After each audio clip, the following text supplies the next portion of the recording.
Драги старозагорци, все по-големи скандали около ГЕРБ Стара Загора. Всички, които ме познават, много добре знаят, че аз нямам политически пристрастия. Не съм от БСП, не съм турчен да съм от ДПС, не съм от СДС, не съм и от ГЕРБ. Обаче, това, което се случва в ГЕРБ, просто е скандално. В ГЕРБ Стара Загора, за наблюденията на структурите, нямам наблюдения над структурите на ГЕРБ в други области и в други градове. Последният случай беше следния. Строителният предприемач Васил Илиев си призна на пресконференция, че връща 10% от всяка една поръчка обратно в касата на ГЕРБ. В черната каса, която сега ще се използва по изборите. Той е получил поръчки за 5 милиона и половина, поне които аз знам.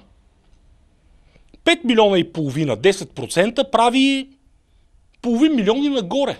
Значи да го кажем, 500 хиляди лева в черната каса на ГЕРБ е налял само този бизнесмен. Кметът, като го чуква, приказа на пресконференцията, направо се хвана за главата.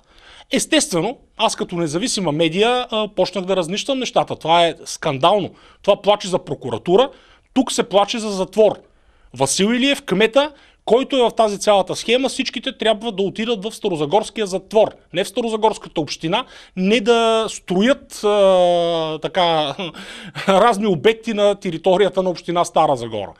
Мястото им е в затвора, но кмета се хвана за главата, само като чу този глупак с прякор извънземното, това е Васил Илиев с прякор извънземното, какви неща на официална пресконференция пред всички медии каза. Сега, за да не бъда обвинен в пристрастност, ще пусна всичко както си беше. Сега някои неща ги повтарям, разбира се, някои неща ги превъртам. Когато на кмета му се задават други въпроси, то ще и продължава напред. За да се види, че аз по никакъв начин не съм бил нахален спрямо кмета, когато 3 пъти му зададох въпроса за 10%. Отделно накрая може да видите и поведението на този така наречен бизнесмен извънземното, който почна да се плези пред камерата. Този човек не е наред с главата, кмета го разбра, обаче мисля, че това, че не е наред с главата, не го уневинява. И заедно с кмета двамата могат да отидат в една килия. Както и с всички замесени, разбира се. Но вижте видеото. Тъй като стана въпрос за срока за изпълнение от страна на изпълнителя, това е консорциум от фирми, които всъщност правиха и новата детска градина. Нека да вземат отношение за сроковете, за изпълнението. Виждате, че това, което направиха до полицията, е много качествено като изпълнение и наистина доста добро. Значи аз съм управител на консорциум Айтос, който спечели обществената поръчка за ремонта на градината. Консорциума се състои от 3 фирми. Първата фирма е Информатор ООД, аз съм и управител. Втората фирма е Билд, управител Валентин Иванов, и третата фирма е Монтаж инженеринг с управител Павел Стоянов. Значи срока за обекта е 10 месеца, но не по-късно от 30 май 2015 година. Както когато почнем да правим долу градината, бях обещал, че направим 5 дни по-рано и 10 точно толкова се направихме. Така и така обещавам, че направим за 24 май. Сега, мене съм научил, че един обект, когато се почне, колкото ако се забави срока, толкова е лошо, колкото и ако се направи много повече предварително. Защото инвеститора си направи разчет на средствата до май месец и т.н. Обещаваме да направим тази ясла по-добре, отколкото направим долу градината. И искам да благодаря на кмета на община Стара Загора и на персонала на общината, че избраха нас за изпълнител на обекта. Господин Илиев, вие ли станахте новата строителна касичка на ГЕРБ Стара Загора? Да. Новата строителна касичка, колко процента връщате? 10. На кого? На кмета, на замкмета? Не, важен въпрос. И искам да благодаря на кмета на община Стара Загора и на персонала на общината, че избраха нас за изпълнител на обекта. Господин Илиев, вие ли станахте новата строителна касичка на ГЕРБ Стара Загора? Да. Новата строителна касичка, колко процента връщате? 10. На кого? На кмета, на замкмета? Не, важен въпрос. Господин Илиев, вие ли станахте новата строителна касичка на ГЕРБ Стара Загора? Да. Новата строителна касичка, колко процента връщате? 10. На кого? На кмета, на замкмета? Не, важен въпрос. На разни журналисти, като вас, например.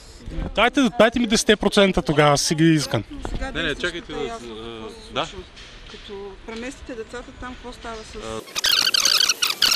В тази посока да работим, отколкото да застроим, да. Кой получава 10%? Ето тук. Кой получава 10%? Ето тук. Кой получава 10%? Ето тук беше. Имате ли смисъл такава статистика? Коя поред от вашия мандат, господин Тодоров, е това детско заведение, ясла или градина, която реновирате или изграждате ново? Можете ли да ни...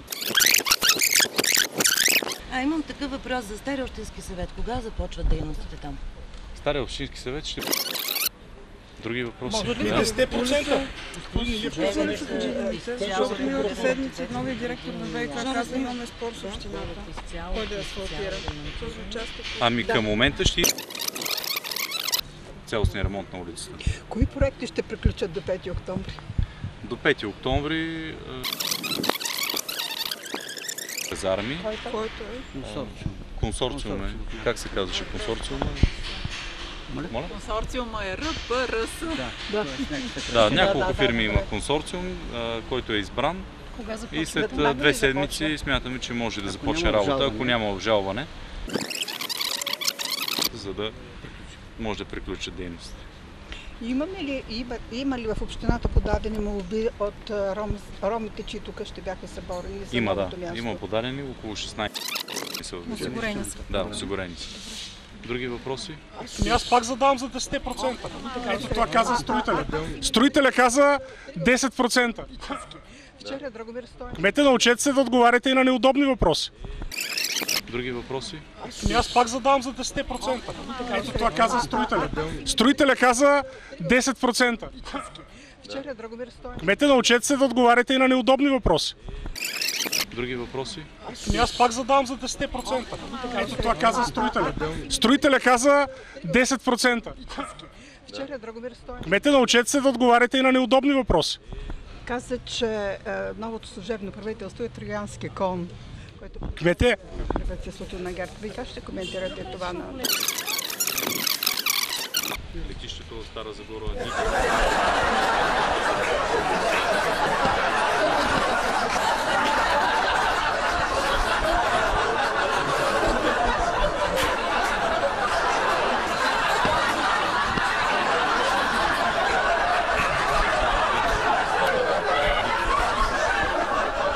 Там назначенията, да не би да се...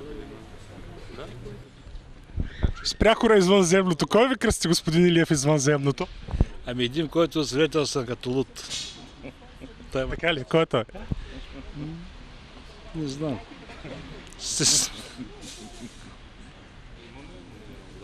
Кръсти извънземното. Сега за първи път чувам. Не приличате ли така с тази снимка? Сигурно приличам.